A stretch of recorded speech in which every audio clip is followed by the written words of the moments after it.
It is 9:01 a.m. Pacific Standard Time. It is the 28th day of February, 2025. Damn, 2 months in the bag already of 2025. This is episode 1046 of Bitcoin, and we're going to talk about the Coinbase case against the SEC, or rather the SEC's case v. Coinbase, because that's coming in. And then, just so that we can assuage our inner trading analysis guy thingy when it comes to the Bitcoin price, we are going to read this Sam Borgie piece from Cointelegraph entitled "The Bitcoin Crash Was Triggered by the Erosion of the ETF Cash and Carry Trade." It doesn't mean that Sam's right. It also doesn't mean that I necessarily agree. It's just I know that there are some people out there I know you're itching to find out, what was this? Why was this week so terrible? And I know, I get it. I'm as hardcore and old school Bitcoiner as it comes, but it's okay to wonder why. It really is.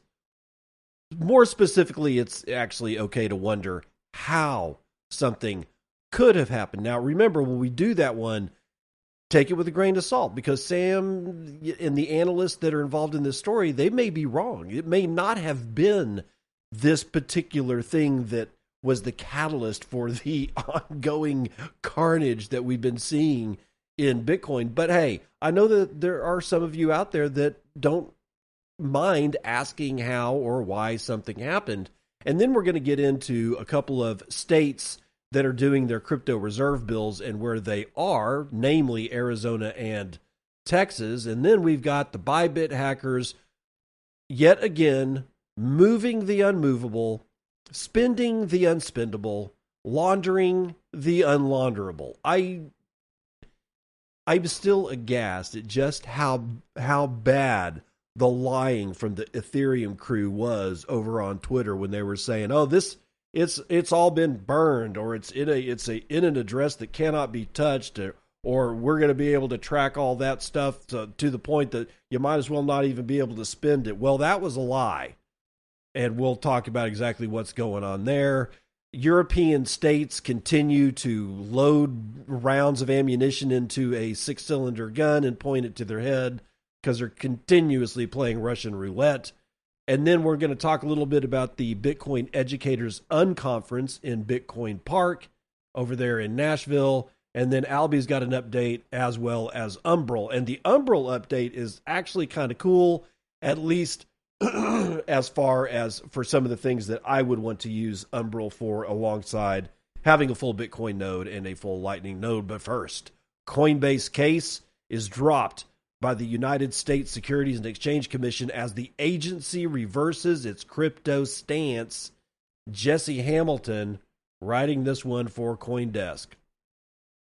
Coinbase has been freed from its protracted legal battle with the U.S. Securities and Exchange Commission as the agency has agreed to drop the case that's been among the industry's core fights in federal court. Now, I'm just pausing here to say this case against Coinbase has been going on for years at this point, and it was really dragging a bunch of people down with it.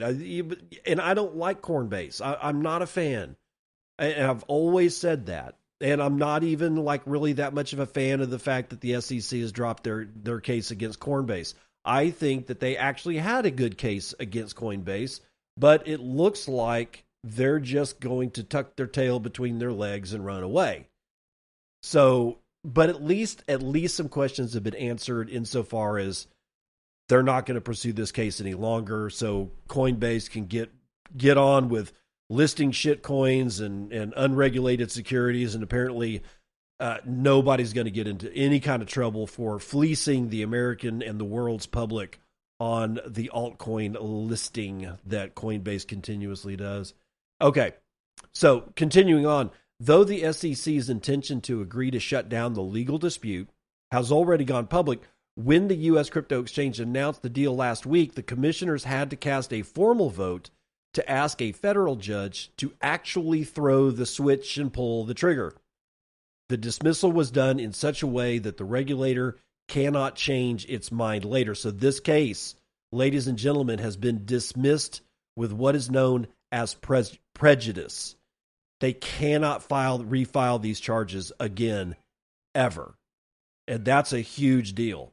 It's not just like, okay, we're just going to put this case away, we're going to dismiss the case, but we're not going to do it with prejudice. That means like next year, they could just, it would always be hanging over Coinbase's head, and therefore, for whatever reason, the entire industry's head, like a Damocles sword. But that's not going to happen. Coinbase can never be charged with this shit again. For me, that doesn't bode well, because the listing of shitcoins is going to go hyperbolic at this point. But we'll continue. Quote, "It's time for the commission to rectify its approach and develop crypto policies in a more transparent manner," SEC Acting Chair Mark Ueda said in a statement. Then the SEC lawyers already filed a motion to dismiss the case. Dropping the main case doesn't free the SEC from other Coinbase legal matters, including the company's petition to force the agency to establish crypto rules and Coinbase's pursuit of internal documents in the exchange's ongoing work to reveal the regulator's private deliberations on how to approach digital assets. But this enforcement case was the top legal concern for the U.S. public company, and it sought to elevate the central legal questions of what makes a crypto security and when and how a digital asset exchange should register with the agency. Those fundamental questions still await answers that must now be provided by the United States Congress. Once the SEC's previous leadership departed, especially Gary Gensler, the temporary chair elevated by President Donald Trump, Mark Ueda, began overhauling the agency's legal officials and its stance on digital assets. Ueda named fellow Republican Commissioner Hester Peirce to run the agency's crypto task force, and both of them were vocal critics of the way Gensler approached the industry. The digital asset sector didn't have to wait for the confirmation of Paul Atkins, Trump's pick to permanently run the agency. Both Ueda and Peirce served as his counsels when he was a commissioner at the SEC, so they're widely expected to be on a course that he'll maintain. So far, that course has seen a wave of abandoned crypto investigations and dropped cases, including against Robinhood, Gemini, and Consensus's MetaMask, and pauses of matter involving Tron and Binance. Wow, there's just talk about tucking your tail in between your legs and running away. Good God. Anyway, the regulator is no longer maintaining the interpretation of the U.S. Supreme Court's so-called Howey test that it said had indicated that many crypto projects qualified as securities. Quote, "Goodbye," Chief Legal Officer Paul Grewal posted on social media site Twitter after the SEC's announcement on Thursday, and good riddance. Okay, these two paragraphs are really important. The regulator is no longer maintaining the interpretation of the U.S. Supreme Court's Howey test that it said had indicated many crypto projects qualified as securities. I read this as it's alt season. Again, we're going to have to deal with the shitty. They're all okay. None of them are scams, guys. Not a single one of them. They're all above board. They're fake ass board of directors whose pictures on their websites came from, yearbooks and college yearbooks and probably, I don't know, obituaries from the New York Times. It's all above board. This is actually not good news. It's good news for Coinbase, and it's good news for the scammers. It is not good news for people who are actually trying to fix the broken-ass, unethical, immoral system that we've been living under for decades and decades and decades. Continuing, the SEC's changed view on CoinDesk, which CoinDesk was first to report on last week, will cause the exchange to shift its Washington focus towards Congress and legislation, Grewal told CoinDesk. The company is among the digital asset businesses that led the creation and the deployment of the Fair Shake Political Action Committee in the 2004 elections, collectively devoting more than $160 million to an effort to elect crypto-friendly candidates to office. And now Coinbase is seeking to get a return on that investment with regulations that it considers favorable. I don't believe that was in the 2004 elections, guys. I just don't. We didn't even have Bitcoin's white paper until, 2008. And it wasn't until 2009 that we first spun that thing up. So I think what they mean is 2024 elections is when the Fair Shake PAC came in. Anyway, the Fair Shake PAC, which shook up the campaign finance world with its outsized corporate spending levels, is still at it, dabbling in special elections as it prepares for the 2026 election cycle. Those would be the midterms. For those of you who are not in the United States, we essentially have elections every 2 years. Every 4 years is a presidential election, and then our Congress, or in Congress, the senators sit for 6 years in a term, and then the House of Representatives, every 2 years, they have to go up for re-election, which means they do about 1 year worth of work for the United States people, if you can call it that, and they work on themselves for the other year and get paid for it on our dime. They're working on their own election. It's ridiculous. But we have elections every freaking 2 years in this country, and it's honestly just, God, it's such a heavy lift to see the stupidity pile up and pile on. Okay, so out of the Coinbase news and into the what the hell happened part of the show, Sam Borgi, as promised, with the Cointelegraph article entitled Bitcoin Crash Triggered by Erosion of ETF Cash and Carry Trade, according to an analyst. Since reaching all-time highs on January the 20th, Bitcoin's price has been suppressed by hedge funds exploiting a low-risk yield trade involving spot exchange-traded funds and CME futures, signaling once again that institutional adoption of crypto assets is not a one-way street. This is the general takeaway of analyst Kyle Chauncey, who dissected the latest Bitcoin price crash in a thread on Twitter.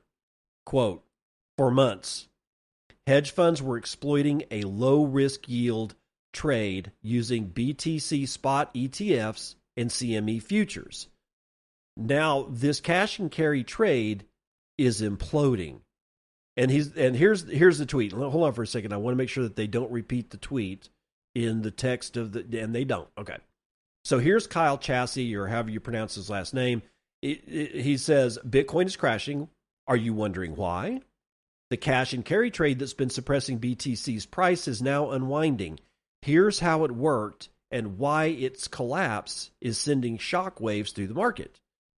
For months, hedge funds were exploiting a low-risk yield trade using spot ETFs and CME futures, and this is how it worked.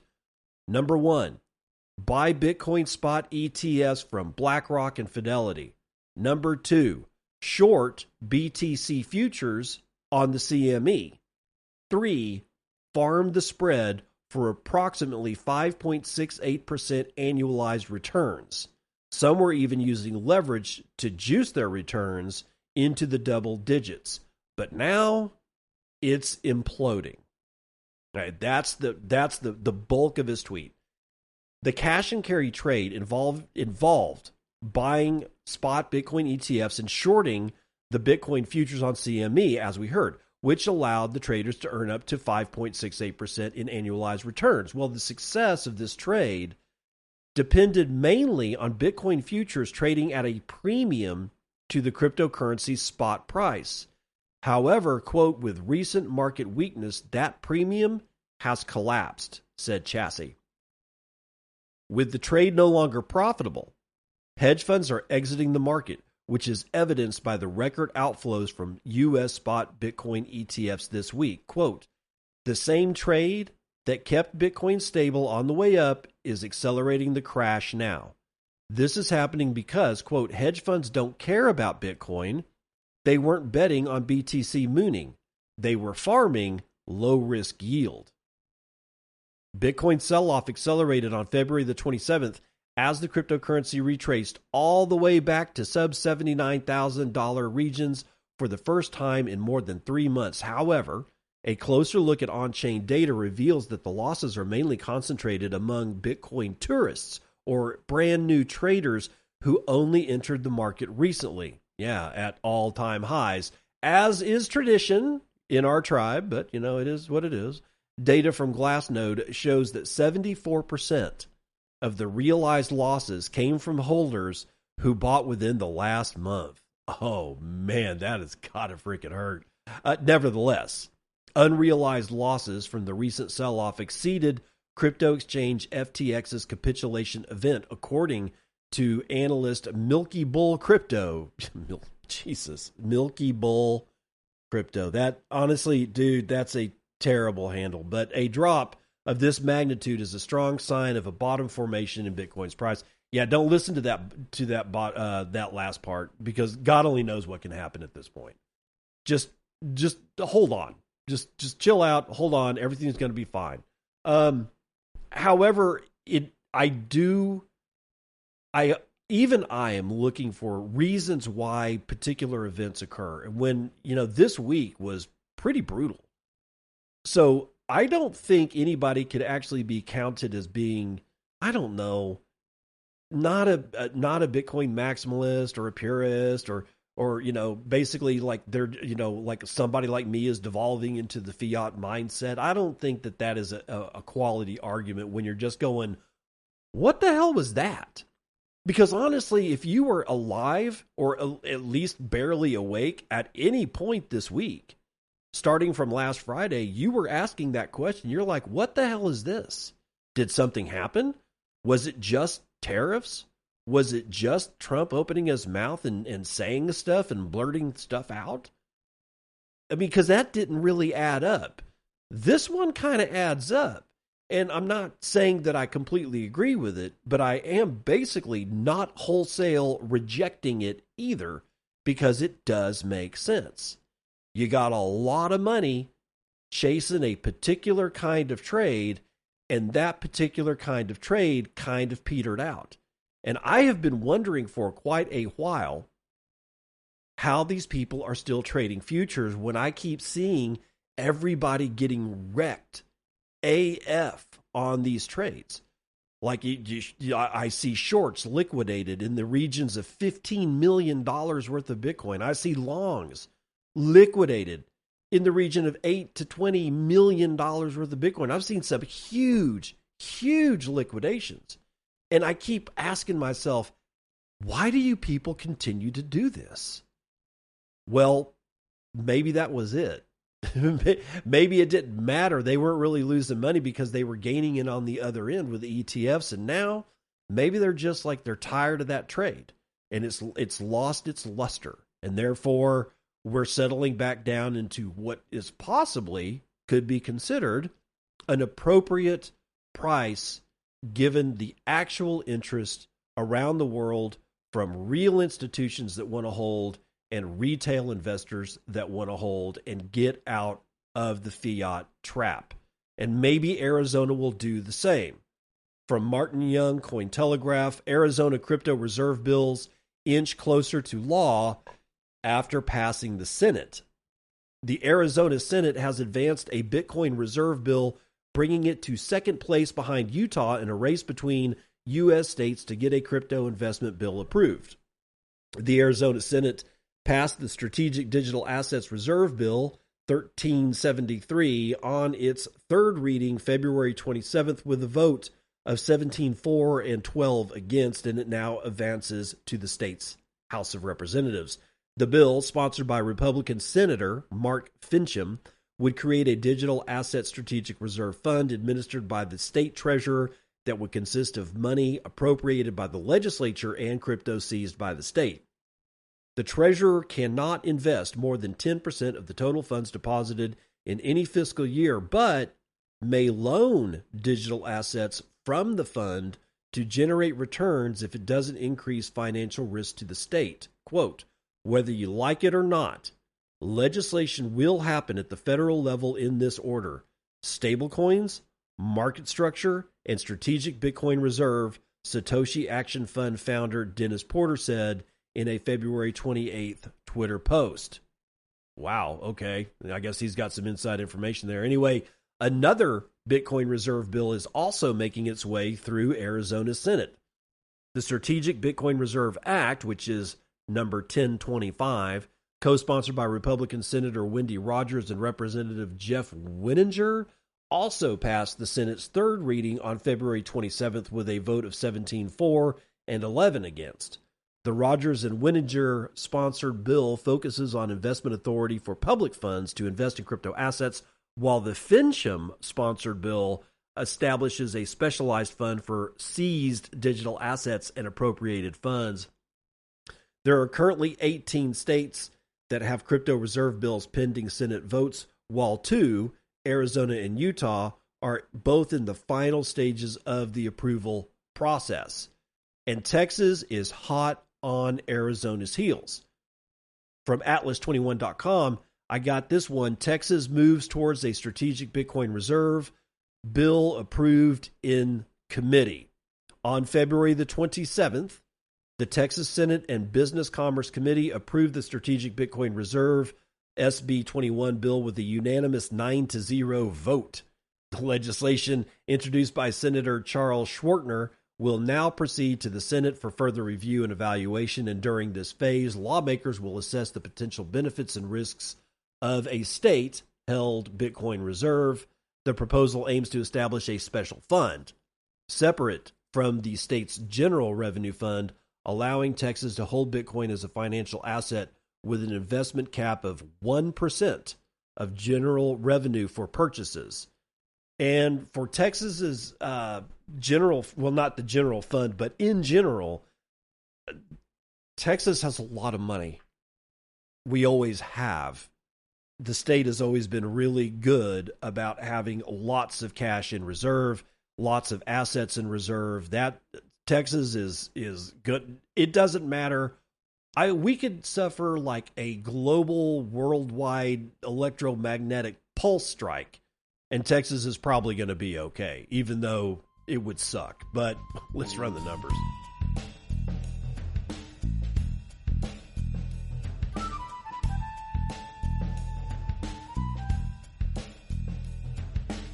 CNBC Futures and Commodities, oil taking it on the chin again. 0.9% to the downside for West Texas Intermediate brings it to $69.72 a barrel. Brent North Sea down 1.2 to 73.15. Natural gas down close to 2 full points to $3.85 per thousand cubic feet. That's getting down there, man. We were at like $4.10 not too long ago.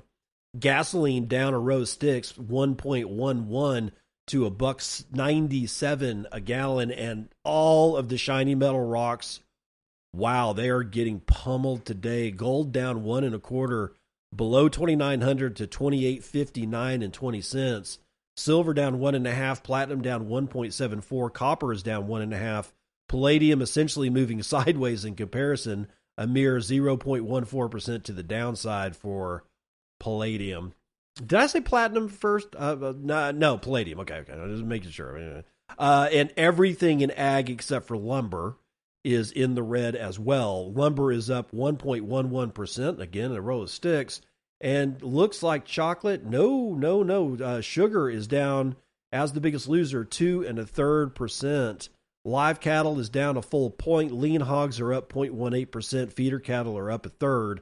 The Dow is up 0.5, S&P is up 1/3, NASDAQ is up 0.5, and the S&P Mini is up 0.5 as well. Bitcoin recovering from its, yesterday's freaking dive bombing.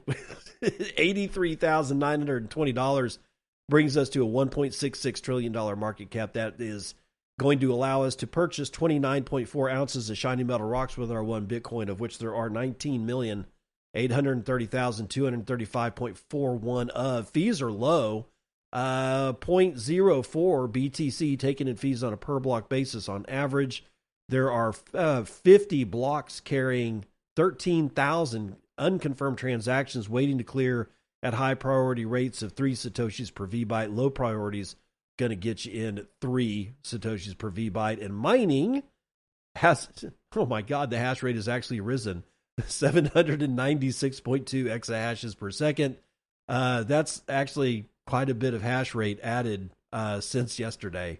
And I'm baffled, but I don't care. From hard of hearing yesterday's episode of Bitcoin, and I got Geek Toshi with a row of sticks. Thank you, Geek. 1,111 sats says, Tether FUD has and always will exist because Tether DGAF. Yeah, probably. Justin with 1,000. Congress would make cash illegal if they could. Yes, they've been trying to do that forever. Bitcoin for president with 1,000 says, feckin' legend. Psyduck with 557 says, Psyduck. Mark with 210. Bank of Americoin. That which we call a CBDC by any other name would smell just as shitty. Pies with 100 says, value for value. Hashtag 40HPW. Thank you, sir. No, thank you. And that's the weather report.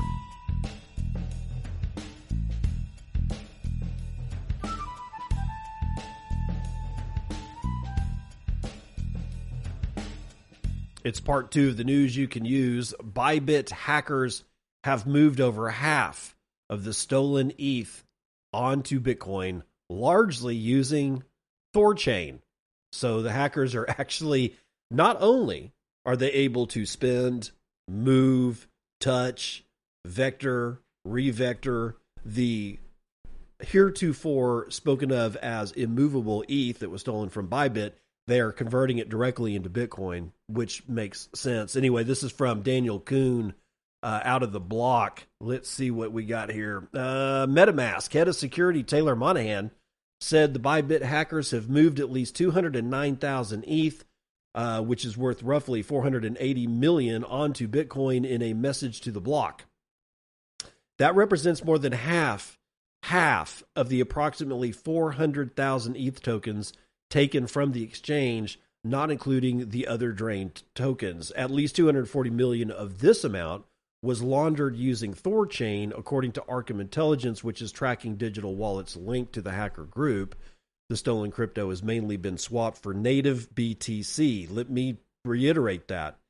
The stolen crypto has mainly been swapped for actual Bitcoin, Arkham said in a post on Twitter.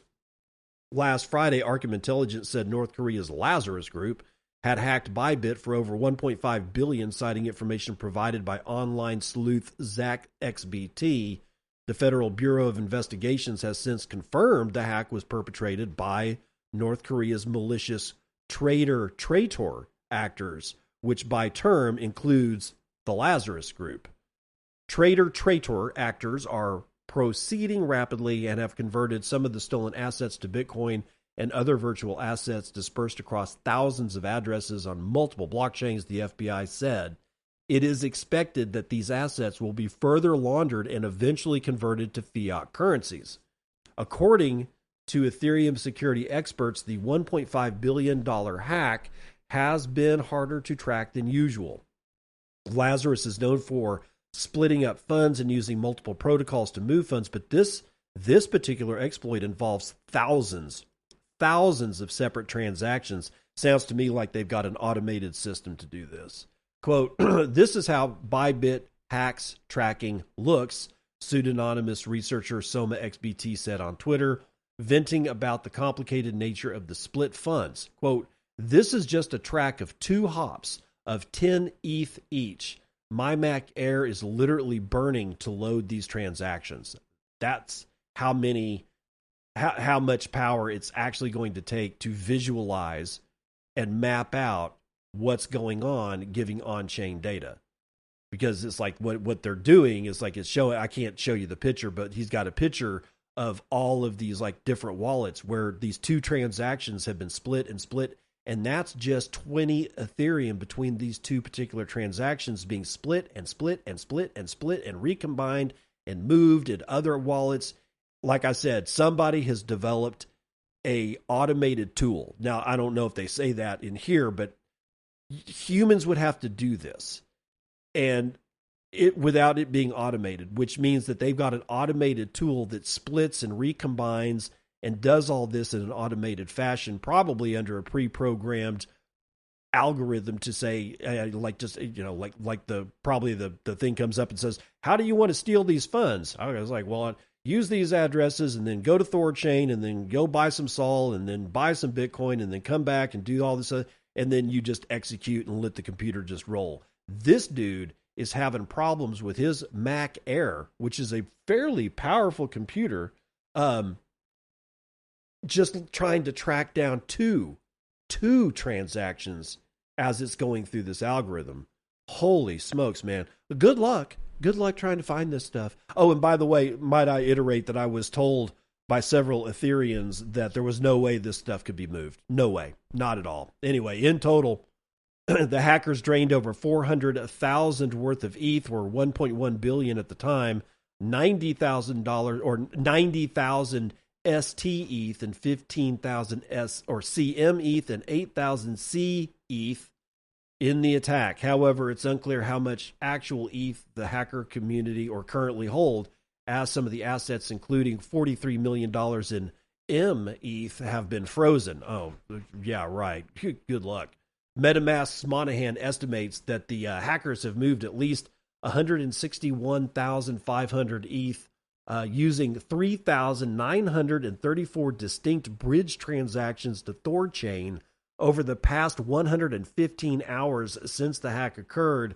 That represents a majority of the 209,000 ETH total she reckons has moved on to Bitcoin, she told the block.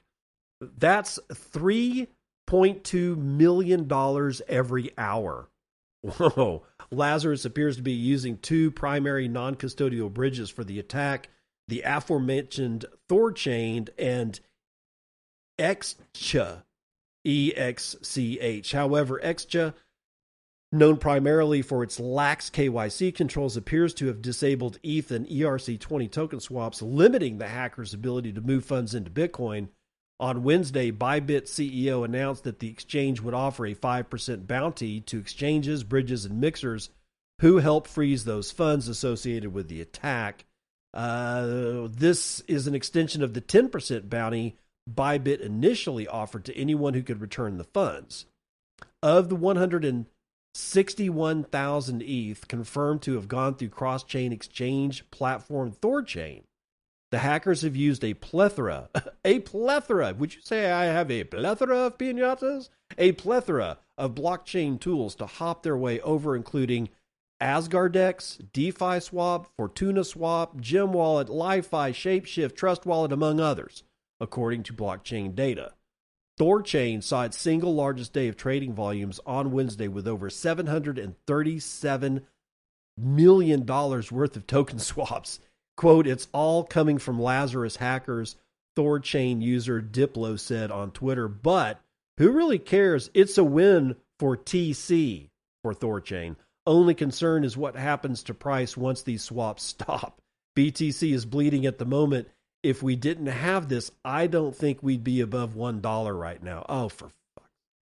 ThorChain's native token Rune has traded at a peak price above he's talking about this thing being $1, above $1.60 since the hack, a local high recently, but a ways off from the high above $10 they saw in 2024 and its all-time high of $19.30.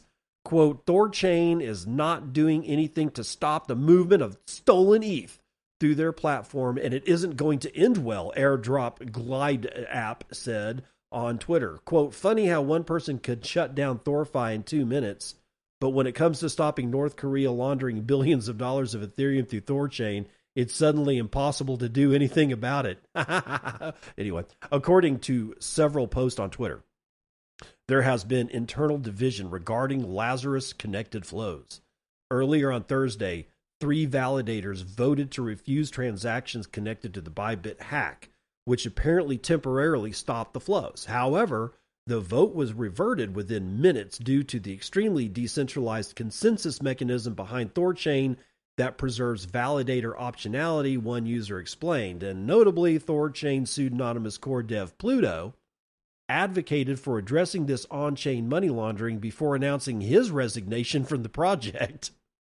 TCB, one of the 3 validators that voted to stop Thorchain's ETH trading, also said he has been struggling to find ways to prevent North Korean money laundering. Quote, with the huge majority of your flows are stolen funds from North Korea for the biggest money heist in human history, it will become a national security issue. This isn't a game anymore, TCB said on Twitter, adding that Thorchain is not decentralized enough to survive a regulatory attack.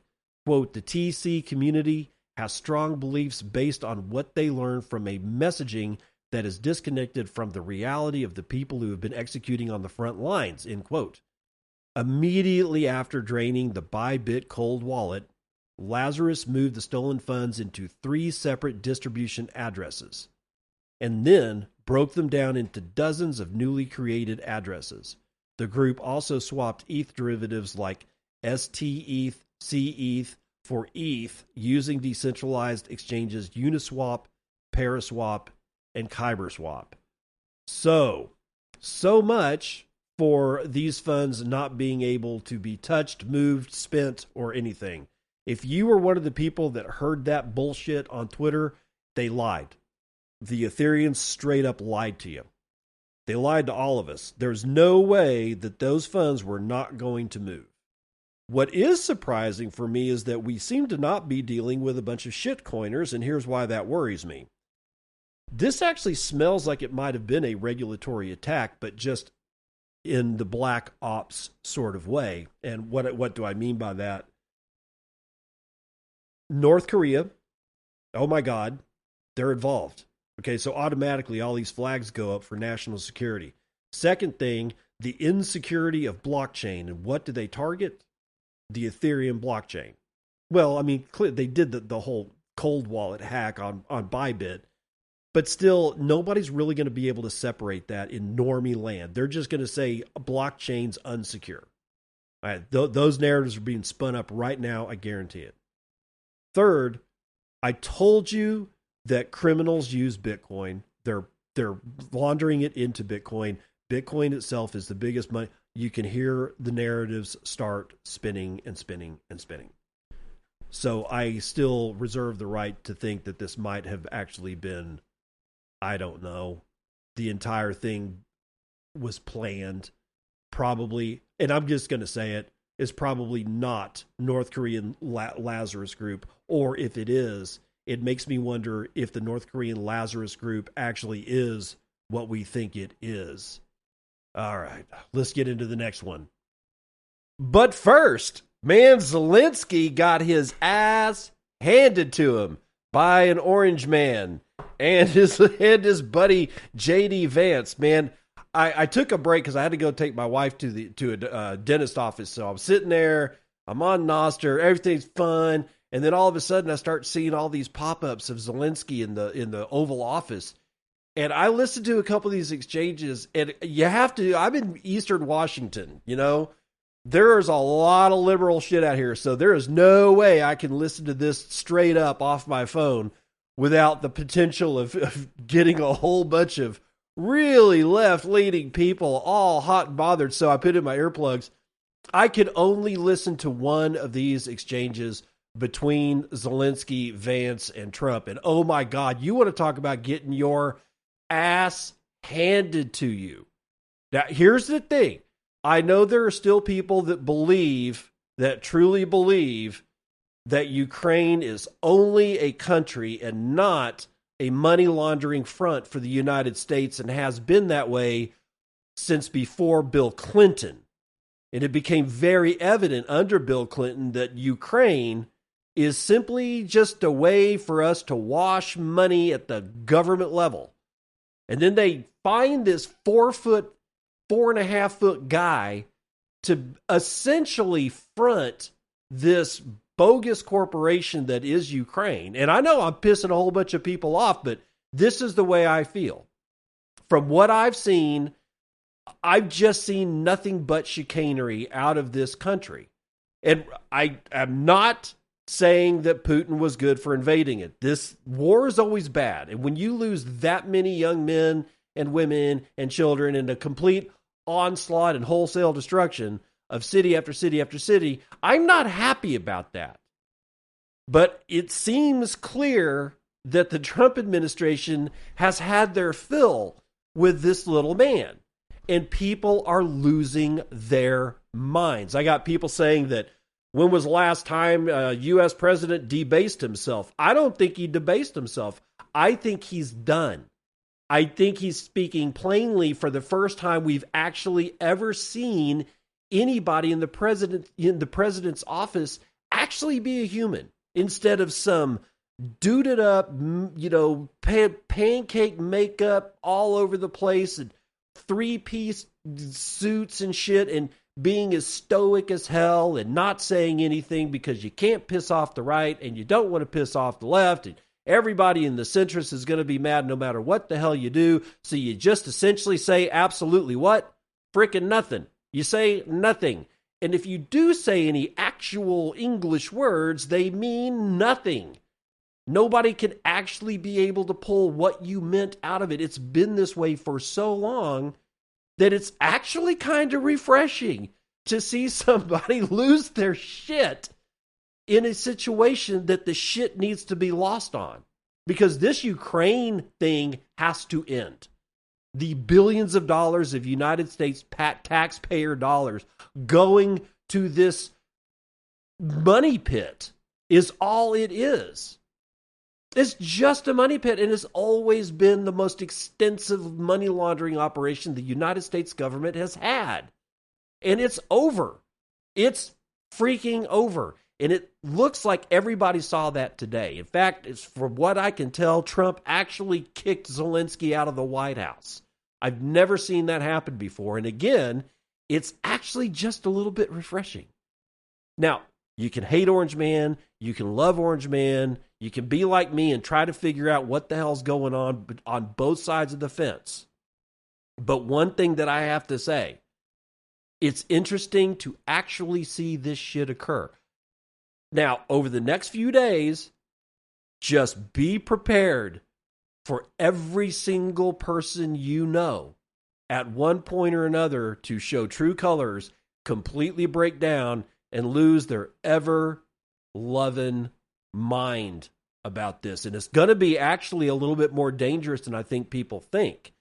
So if we're going to let Orange Man lose his ever-loving shit on a 4.5-foot tall would-be dictator, then we have to be the stoic ones and literally not say shit, because you never know who is closeted in their complete and utter contempt for one side of the fence or the other side of the fence. And if you want to maintain friends, the best thing to do is say, just shut the fuck up and have another beer. Now, let's get on with this one. Speaking of Europe, European states continue their race for encryption backdoors.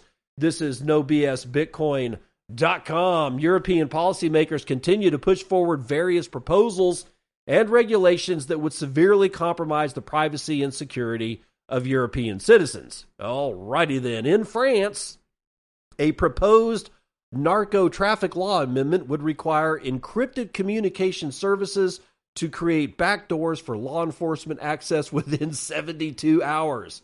And non-compliance could lead to fines like 1.5 million euros for individuals and 2% of global turnover for companies. So if you're just a regular French dude, where are you going to come up with 1.5 million euros? Man, Europe is done, guys. Europe is over. Which is probably why I just saw a news flash that Canada says that they need to get closer to Europe. And it's very clear to me that the United States is trying to distance our way out of Europe, out of NATO, because all Europe has ever wanted to do was go to war with each other. I say, let them have at it, because this kind of crap, this needs to be over as well. Quote, weakening encryption for law enforcement inevitably creates vulnerabilities that can and will be exploited by cyber criminals and hostile foreign actors. This law would not just target criminals, it would destroy security for everyone, Matthias Fowl, CEO at Tutamail, told Bleeping Computer. Yeah, he's right.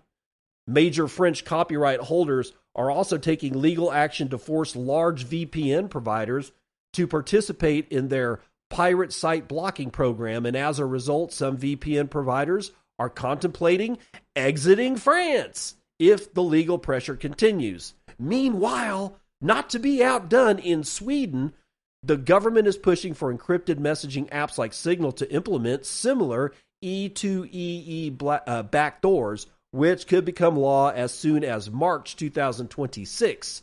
And Signal has threatened to leave the country if the proposal becomes law.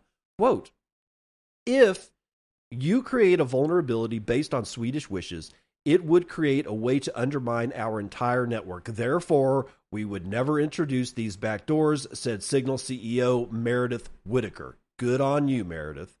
Recently, again, not to be outdone, we have the UK government demanding that Apple create a backdoor for law enforcement to access all of its users' encrypted cloud data, and in response, Apple withdrew its most secure cloud storage service from Britain as it uses end-to-end encryption that prevents even Apple from accessing the data. Quote, I share your grave concern about the serious implications of the United Kingdom or any foreign country requiring Apple or any company to create a backdoor that would allow access to Americans' personal encrypted data. This would be a clear and egregious violation of Americans' privacy and civil liberties and open up a serious vulnerability for cyber exploitation by adversarial actors, said United States National Intelligence Director Tulsi Gabbard in a letter to Senator Ron Wyden. Well, the UK already passed its online safety bill in 2023, which includes a controversial clause for breaking encryption. However, this clause can only be applied when it is, quote, technically feasible. Lastly, member countries of the European Union are still attempting to discover a viable way to implement chat control, a mass surveillance initiative by well-funded international non-governmental organizations, also known as NGOs, and tech-affiliated surveillance advocacy groups that have been proposed or that has been proposed and endorsed by the European Commission. The latest half-good proposal by the Polish Council presidency wants to make chat control voluntary rather than compulsory, yet 16 out of 27 EU states led by Spain still reject it using dramatic language. Quote, the proposal is likely to go too far already for the hardliner majority of EU governments and the EU Commission, whose positions are so extreme that they will rather let down victims altogether than accept a proportionate, court-proof, and politically viable approach, writes privacy advocate Patrick Beyer. This means that there is still no chat control agreement for now. The EU working group will continue to negotiate the issue in March. So EU is done. People are leaving. Companies will leave. Money is flowing out. All they want to do is fight each other. There's this semblance of cohesion given by the EU or the European quote-unquote union experiment that is a clear and utter failure. And if you want to be Spain, just be Spain. If you want to be Britain, be Britain. If you want to be France, go be France. Asking all these disparate cultures to somehow or another bind themselves under the euro and the European Union is and always was doomed to failure. And it's showing right now. Trump kicking Zelensky out of the Oval Office after him and J.D. Vance basically was beating a 6-year-old child for misbehavior, which is essentially what I saw. They're the back end of Europe. They're the canary in the coal mine for Europe. Europe is not just scared of Russia. I guarantee you, Europeans are scared of other Europeans. France is scared of Spain. Spain is scared of Britain. Britain is scared of God only Germany. You know, none of these people actually really get along all that well. NATO wasn't as much designed to make sure that Russia keeps itself at bay. That was one of the parts of it. But it was essentially to guarantee that the European countries don't go to war with each other all the time, because they've been doing it for like 3,000 years. It's just like, I mean, even when they were tribes in France, when they were called the Gauls, and the Germans, when they were in tribal nature, they were constantly at war. And it continued and continued and continued until the end of World War II. And all of a sudden, everything got better, right? Well, wrong. This shit is not working. It's just not working. All they want to do is either spy on their people and fleece their people and somehow or another kiss each other's ass, while all the time under the carpet saying how much they want to kill each other. I know that sounds extreme, but I guarantee you that's exactly what's going on. I don't actually think the European Union will be in place by the time that I die, unless I get hit by a truck tomorrow. Now, 5th Bitcoin Educators Unconference with Bitcoin Park in Nashville is up and coming. Me Premier Bitcoin announces its 5th, count them 1, 2, 3, 4, 5, Bitcoin Educators Unconference in collaboration with Bitcoin Park. Following the highly successful events in San Salvador and Madeira, we are heading back to the beautiful city of Nashville. The Unconference embodies the vision and mission of the organization to educate and empower the world with Bitcoin knowledge. Me Premier Bitcoin aims to bring passionate Bitcoin enthusiasts together, fostering collaboration and networking. The event is rooted in the principles of an impartial, independent, decentralized, and community-led organization. Attendance is limited, and contrary to regular conferences, an unconference is a place where every attendee is or could be a potential speaker. Everyone has the chance to pitch their own ideas at the start of the event, which will subsequently be grouped in separate breakout rooms. Previous unconferences have been attended by industry thought leaders like Jeff Booth and Preston Pish, but also by grassroots educational projects like Bitcoin Ikasi from South Africa, Amity Age from Honduras, and Motive from Peru. It attracts builders and educators from all around the world. If you're interested in becoming a speaker, you can apply by submitting your ideas here. We will open the stage for everyone to pitch his or her own idea at the start of the day.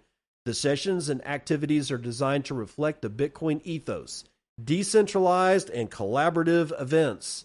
This means that we will be creating this event together. With input from all attendees, past editions brought fruitful discussions about global education networks, grassroots adoption, Bitcoin communities, gamification of educational resources, tools for the youth, and more. So the location, the 5th Unconference will be held at Bitcoin Park on April the 10th during the Grassroots Bitcoin Week. Complimentary drinks, snacks, and lunch will be served on location and are included in the ticket price. Please note that My First Bitcoin is a nonprofit and aims to run break even with this event. And the practical information is as follows. Bitcoin Park is the location. It is at 1910 21st Avenue, South Nashville in Tennessee. The date is April the 10th, 2025. Doors open at 10 a.m. Event starts at 11. Closing time is at 6 o'clock. And they do not list the ticket price. So I don't know what to tell you about that. But I do know what to tell you about AlbiGo. Version 1.10.0 has been released, and it has support for pick and pay QRs and BTC Map. Again, AlbiGo is a simple Lightning mobile wallet interface for Bitcoin payments over the Lightning Network. It works well with AlbiHub or any other Nostr Wallet Connect wallet. It's available for iOS and Android. And let's see what they got here. What's new? Support for pick and pay QRs.